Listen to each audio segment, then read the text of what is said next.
আচ্ছা, আপনি হেমুর বইগুলো পড়েছেন? অনেক সুন্দর না গল্পগুলো? ইস, আমি তো হেমুর প্রেমে পড়েছি অনেক আগে। বাস্তবে হেমু থাকলে তাকেই বিয়ে করতাম। ও আচ্ছা, তাই নাকি? হেমু তো বন্ধনে জড়ায় না, জানেন না?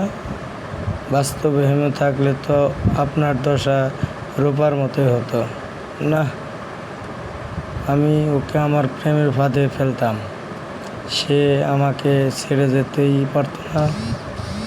তাই আপনি ছেলেদের খুব ভালোভাবে পটাতে পারেন মনে হচ্ছে।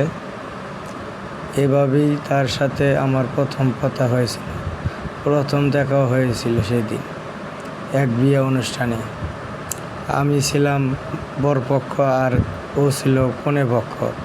বিয়ের অনুষ্ঠান আমার কাছে খুব বিরক্তিকর লাগে, তবুও খাওয়া দাওয়ার লোভে না গিয়ে পারি না। তো সেই দিন এমন একটা অস্থিকর গরমের দিনে এক বন্ধুর নিমন্ত্রণ রক্ষা করতে গেলাম এক অপরিচিত কমিউনিটি সেন্টারে। রাত 8টার বেশি বাজে, তবুও কেন খেতে ডাকছে না সে চিন্তা করতে করতে আমার প্রিয় এক্সপিরিয়াতে ফেসবুকে মেসেজ দেখছিলাম। তখন পিছন থেকে একটি মেয়ের গলা শুনতে পেলাম,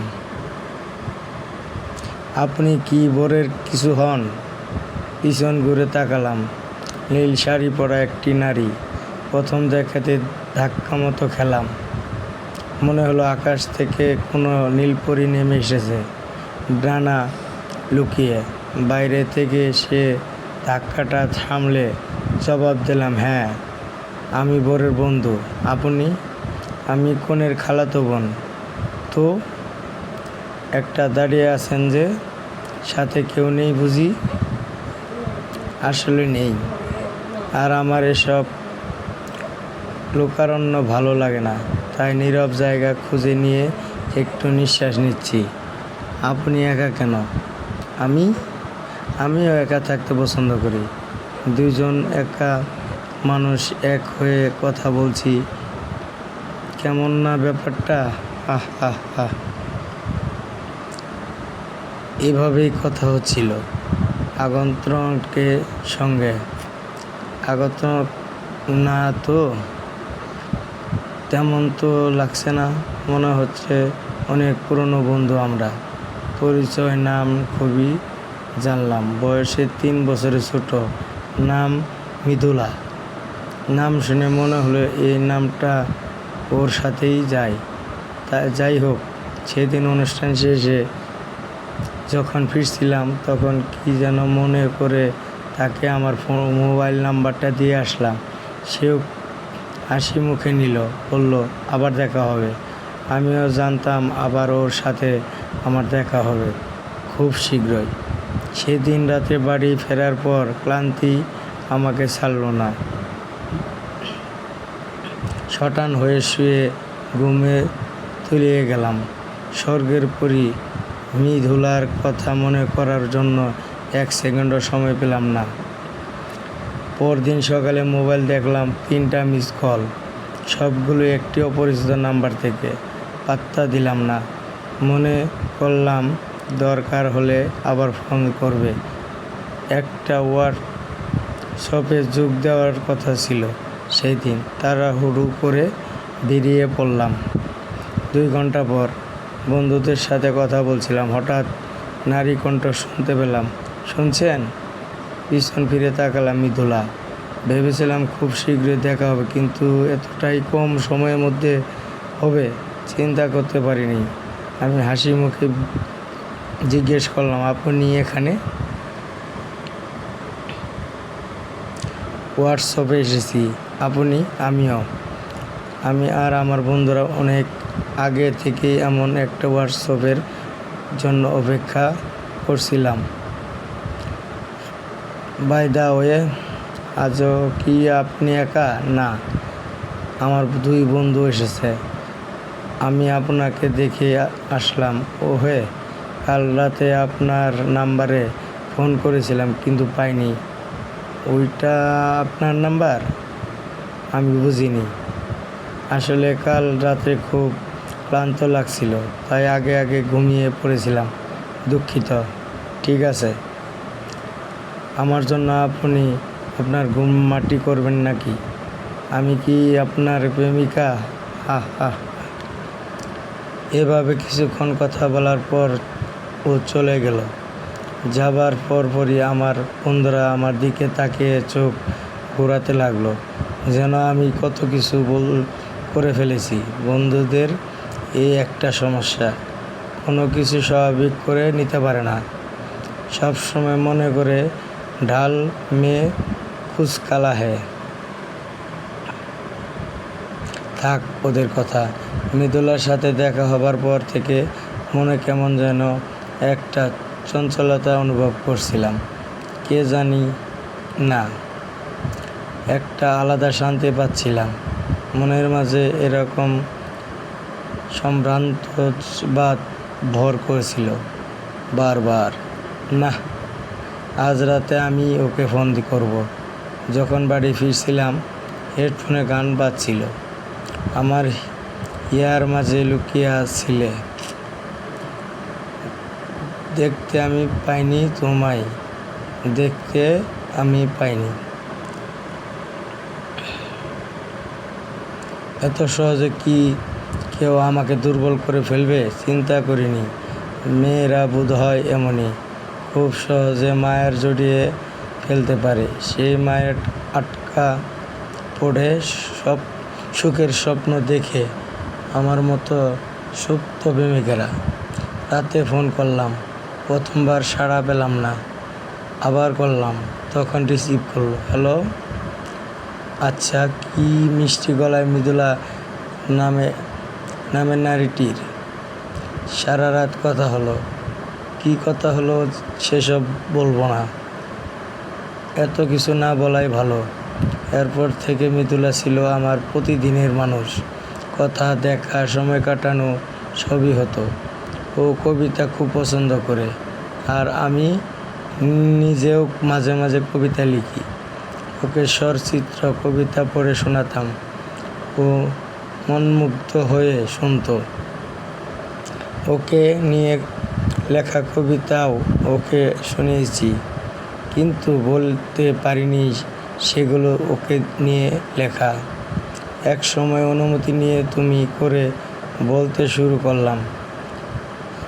এভাবে চলতে চলতে কখন যে ওকে নিজের করে নিয়ে বলতে পারবো না। ভালোবেসে ফেলেছি ওকে, কিন্তু বলার মতো যথেষ্ট সাহস আমার ছিল না। যদি চলে যায় এই ভয় ছিল সবসময়। একবার ওকে জিজ্ঞেস করলাম, আচ্ছা, তুমি আমাকে তুমি করে বলতে পারো না? আপনি শুনতে আমার ভালো লাগে না। ও বলল, না, আপনার জন্য তুমি আসে না। আপনি তো বড়, আপনিই বলি। তুমি বিয়ে করলে তোমার হাজব্যান্ডকে কি আপনি করে বলবে? হয়তো বলবো। হা হা হা। সব কিছু বলতে পারবো না, বলার সাহস হলো না। সাম্রাজ্যবাদী মনটা কেমন যেন পতনের ধ্বনি শুনতে পেল। একটা জিনিস বুঝলাম, ভালোবাসার রাজ্যে গণতন্ত্রের কোনো স্থান নেই। এরপর থেকে মৃদুলা কেমন যেন হেয়ালি হয়ে গেল। অর্ধেক কথা বলে, বেশি হাসে, ফাজলামোর প্রবণতা বেশি। আমার কাছে ও কেমন যেন অচেনা মানুষ হয়ে গেল।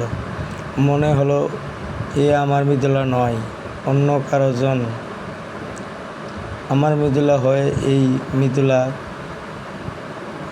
পক্ষী দিচ্ছে।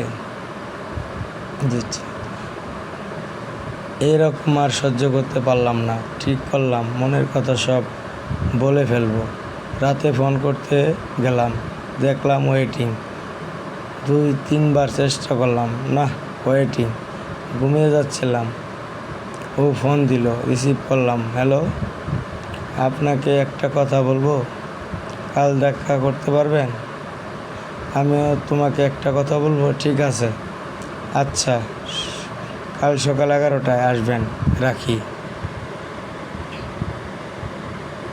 সাথে সাথে ফোন রেখে দিল। আমাকে কিছু বলার সুযোগই দিল না। মেসেজটা খারাপ হয়ে গেল। পরদিন একটু ভালো করে সেজে গুজে গেলাম, মনের কথা বলবো তাই। ওর সাথে দেখা হলো। বলল, তোমার কথা। আপনি না কি বলছিলেন? তোমারটা আগে বলো, তারপর আমি বলবো। মিতুলা ব্যাগ থেকে একটা রঙিন খাম বের করলো। আমার বিয়ের কার্ড, আগামী সপ্তাহে বিয়ে, আপনি আসবেন কিন্তু। মুহূর্তের জন্য অনুভূতিহীন হয়ে গেলাম। বাস্তবে ফিরে একটু সময় লাগলো, কিন্তু ওর সামনে নিজেকে সামনে নিলাম। ওকে বললাম, কংগ্রেচুলেশন। তো পাত্র কি করে? কানাডায় থাকে, নিজের বিজনেস করছে, অনেক ভালো ছেলে। প্রতিদিনই তো কথা বলি, ওকে কিন্তু আপনি বলি। আহ আহ ভালো।